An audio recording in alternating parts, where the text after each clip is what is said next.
Hello दोस्तों, नमस्कार। आप सभी का स्वागत है हमारे एक और न्यू वीडियो में। आज हम बात करेंगे यूजीसी नेट जून 2025 के बारे में।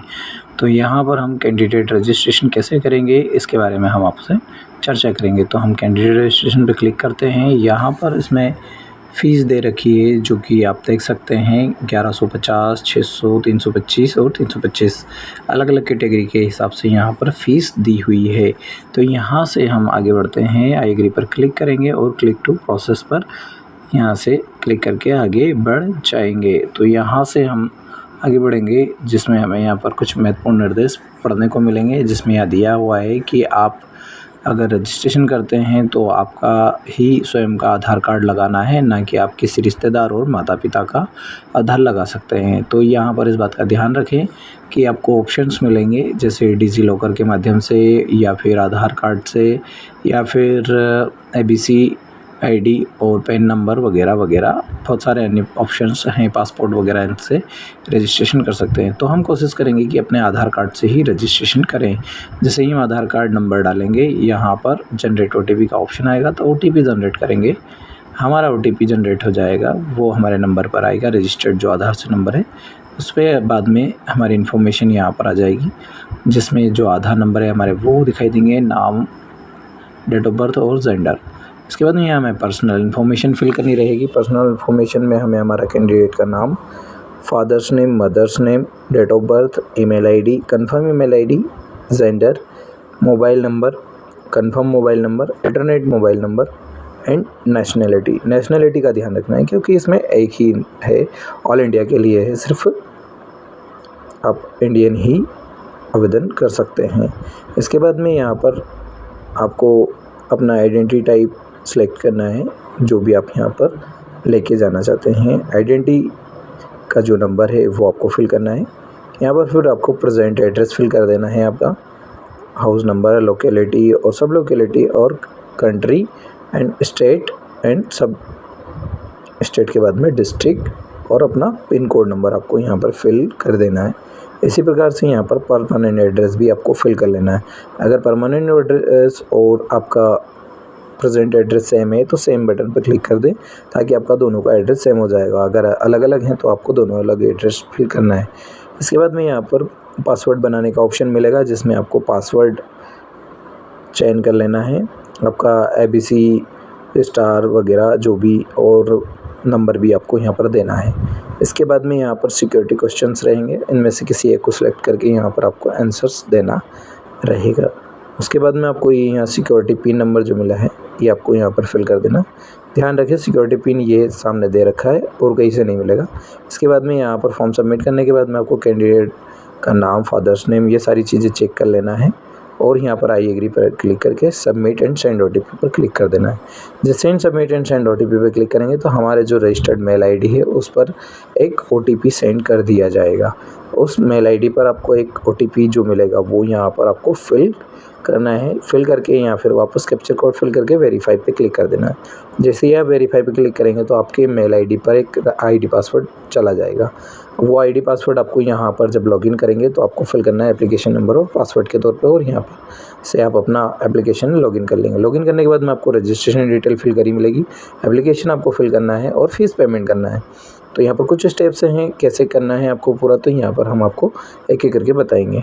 तो यहाँ पर अब हम आ जाएंगे पर्सनल डिटेल पर। जैसे ही हम पर्सनल डिटेल पे आएंगे तो यहाँ पर कुछ चीज़ें जैसे खाली कैटेगरी खाली है, कैटेगरी फिल करना है, स्टेट डोमिसाइल फिल करना है, और यहाँ पर पीडब्ल्यूडी विकलांगता है तो वो फिल करना है, और डायबिटिक है तो वो फिल करना है, और आपको पेरेंट्स इनकम आपको यहाँ पर फिल करना है और कैप्चर कोड करके सबमिट कर देना है। तो जैसे हमने यहाँ सबमिट फिल कर दिया, एक ऑप्शन है हमारे पास यहाँ पर एफएस का, एनएफएस का। तो ये एनएफएस आपको यहाँ पर सिलेक्ट करने के लिए ऑप्शन रहेगा। तो ये एससी एसटी ओबीसी के लिए, तो यहाँ पर यस करना है। इसके बाद में यहाँ पर आपको अपना जिस सब्जेक्ट से आवेदन करना चाहते हैं वो सब्जेक्ट यहाँ पर सिलेक्ट कर लेना है, उसका कंफर्म भी सिलेक्शन करना है। इसके बाद में यहाँ पर आपका क्वेश्चन पेपर का माध्यम आपको यहाँ पर सिलेक्ट कर लेना है, जो भी आपको उचित लगता है। उसके बाद में यहाँ पर अब हम आगे चलेंगे तो यहाँ महत्वपूर्ण बातें हैं। दो ऑप्शन है, 4 ईयर इंटीग्रेटेड और मास्टर डिग्री। तो यहाँ पर मैं अलग अलग आपको समझा दूंगा कि आपको मास्टर डिग्री से कैसे अप्लाई करना है और 4 ईयर इंटीग्रेटेड। जैसे मास्टर डिग्री पे क्लिक करा तो यहाँ पर पास और अपेयर दोनों का ऑप्शन है। तो यहाँ पर जैसे पास है तो पास सेलेक्ट कर लें।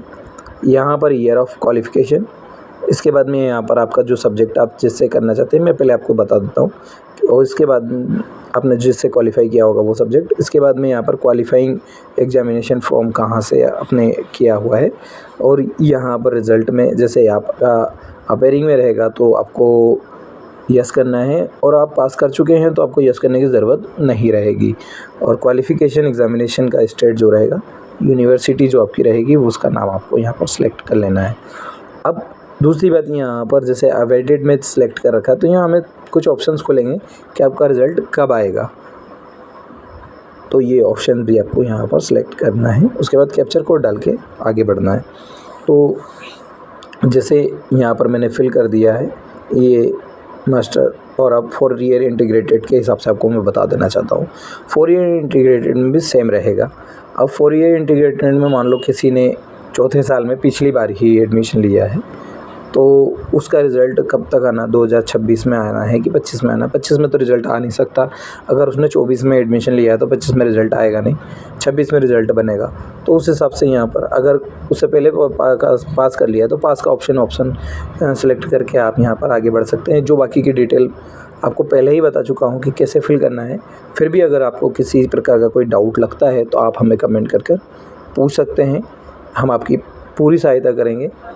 किसी भी प्रकार का आपको डाउट लगे तो हमें तुरंत कमेंट करें, हमारे चैनल को सब्सक्राइब करें, लाइक करें और कमेंट करना बिल्कुल भी ना भूलें, और अपने दोस्तों के साथ शेयर भी करें। तो यहाँ पर पूरी जानकारी हमने हमारे वीडियो में आपको एक एक स्टेप बाय स्टेप बताया है कि कैसे आपको सिलेक्ट करना है, कैसे सबमिट करना है। तो यहाँ पर ये 4 ईयर इंटीग्रेटेड प्रोग्राम के माध्यम से भी हमने आपको बता दिया है कि कैसे आपको फिल करना है डिटेल। अब इसके बाद में सेम इसमें ऑप्शंस रहेगा कि आपको अपेयरिंग के साथ फिल करना है, तो वो भी यहाँ पर आपको मैंने बता दूंगा।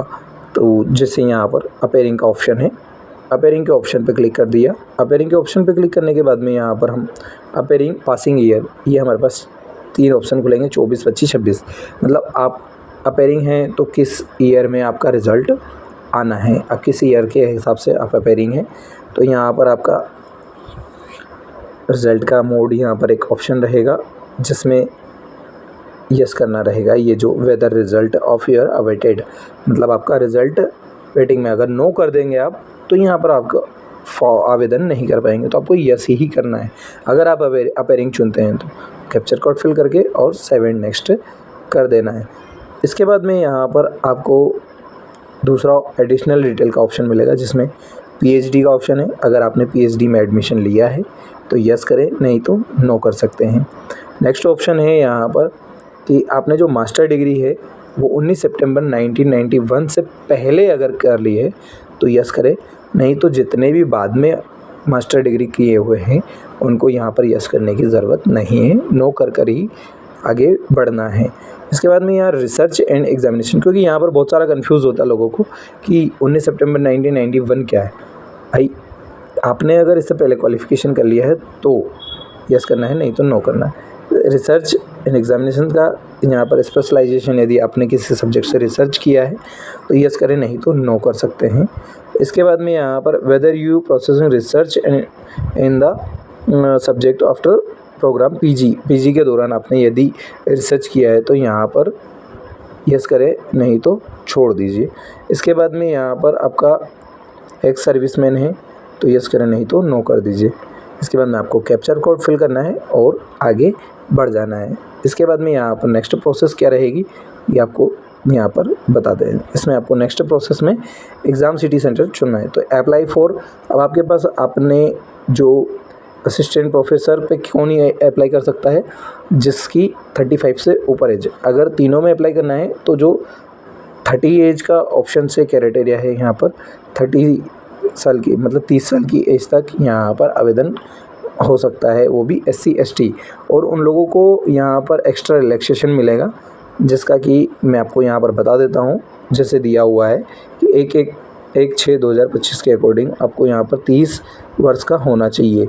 अगर आप SC ST और OBC NCL होना चाहिए, जो कि आपको 5 ईयर का मतलब वो एक्स्ट्रा एज रिलैक्सेशन दिया जाएगा, जिसके माध्यम से आप यहाँ पर मतलब 35 ईयर एज तक आप तीनों चीज़ों को अप्लाई कर सकते हैं, जैसे असिस्टेंट प्रोफेसर, जेआरएफ और पीएचडी। अगर आप इसके बाद हो जाते हैं तो आपको यहाँ पर सिर्फ असिस्टेंट प्रोफेसर का ही ऑप्शन मिलेगा, जेआरएफ और पीएचडी का ऑप्शन नहीं मिलेगा। तो इस बात का ध्यान रखें, इन चीज़ों को आपको अच्छे से ध्यान में रखते हुए फॉर्म फिल करना है। इसके बाद में आपको यहाँ पर अपना एग्ज़ाम सिटी सेंटर चुनना है, जो आपको 4 प्रेफरेंस रहेंगे, चारों में से आपको अपने हिसाब से प्रेफरेंस रख लेना है। तो यहाँ पर हमने जैसे प्रेफरेंस रख लिए हैं, सेम प्रेफरेंस आप नहीं दे सकते, आपको डिफरेंट प्रेफरेंस ही रखना पड़ेगा। नेक्स्ट ऑप्शन यहाँ पर आपको फादर्स की जो एजुकेशंस है वो आपको यहाँ पर सिलेक्ट कर लेना है। उसके बाद में यहाँ पर आपके पिताजी का ऑक्यूपेशन, मतलब आप एग्रीकल्चर करते हैं या गवर्नमेंट जॉब है वो। सेम ऐसे ही मदर्स, आपके मदर्स का आपको यहाँ पर क्वालिफ़िकेशन और आपके मदर्स का ऑक्यूपेशन। तो यहाँ पर जैसे मदर्स गृहिणी हैं तो यहाँ पर नॉट एप्लीकेबल और अदर दोनों ऑप्शन हैं, दोनों में से किसी को भी आप चूज़ कर सकते हैं। कैप्चर कोड डाल के आगे बढ़ेंगे। फिर यहाँ पर फ़ोटो का ऑप्शन रहेगा, तो फ़ोटो आपको जेपीजी दोनों ऑप्शन दिए हैं, 10 से 300 KB के बीच में ही आपको यहाँ पर लगाना है। इसके बाद में सिग्नेचर भी जेपीजी और जेपीजी में, जो कि 4 KB से 300 KB के बीच में आपको यहाँ पर रखना है। तो यहाँ पर हमने फ़ोटो अपलोड कर दिए हैं। आपको फ़ोटो सिग्नेचर अपलोड करने में किसी भी प्रकार की समस्या आती है तो आप हमें संपर्क कर सकते हैं। यहाँ से फाइनल सबमिट करने के बाद में यहाँ पर आपको एक मोबाइल नंबर वेरिफिकेशन करने का ऑप्शन मिलेगा। जब तक आप मोबाइल नंबर वेरिफिकेशन नहीं करेंगे तब तक आपका फॉर्म सबमिट नहीं होगा। तो यहाँ पर आपको अपना मोबाइल नंबर वेरिफिकेशन कर लेना है। मोबाइल नंबर पर आपके पास जो OTP आएगा वो आपको यहाँ पर फिल करना है, कैप्चर कोड डाल के वेरीफाई सबमिट कर देना है। जैसे ही आप सबमिट करेंगे तो आपका यहाँ पर डिटेल वेरीफाई हो जाएगा। इसके बाद में आपको अपनी पर्सनल इन्फॉर्मेशन एक बार चेक कर लेना है। इसके बाद में ही आपको यहाँ पर सबमिट करना है। सबमिट करने से पहले भी आपको यहाँ पर पूछा जाएगा कि आपका नाम, date of birth, father's name, mother's name, gender, address, mobile number, mail ID और एग्ज़ाम सिटी और आपका जो कोर्स और सब्जेक्ट डिटेल सही है। अगर सही है तो आप आगे सबमिट करके पेमेंट पर जाकर आपका पेमेंट क्लिक कर सकते हैं। जो आपकी कैटेगरी के अकॉर्डिंग यहाँ पर पेमेंट होगा वो आपका यहाँ पर पेमेंट आ जाएगा। पेमेंट करने के लिए आपको यहाँ पर 4 ऑप्शंस रहेंगे, मतलब ये 4 सर्वर हैं, इनमें से किसी भी एक सर्वर को आप यूज़ करके पेमेंट कर सकते हैं। पेमेंट पे जैसे हमने SBI पे क्लिक किया है तो यहाँ पर हमारे पास इतने सारे ऑप्शंस खुलेंगे, net banking, debit card, credit card and UPI सारे ऑप्शंस मिलेंगे। तो यहाँ पर किसी भी जैसे UPI पे क्लिक किया तो यहाँ UPI ID और बारकोड का दोनों का ऑप्शन रहेगा। तो यहाँ से आप अपना पेमेंट काट सकते हैं। पेमेंट डिडक्शन होने के बाद में आपके पास यहाँ जाएगा। मान लो किसी कारणवश से फेल हो जाता है तो यहाँ पर फेलियर करना ऑप्शन आ जाएगा, फिर डबल से आप पेमेंट काट सकते हैं। तो इसी तरह से आप अपने फॉर्म का पेमेंट करके आगे बढ़ें। तो इसी प्रकार की नई अपडेट्स पाने के लिए हमारे चैनल को लाइक करें, सब्सक्राइब करें और कमेंट करना बिल्कुल ना भूलें।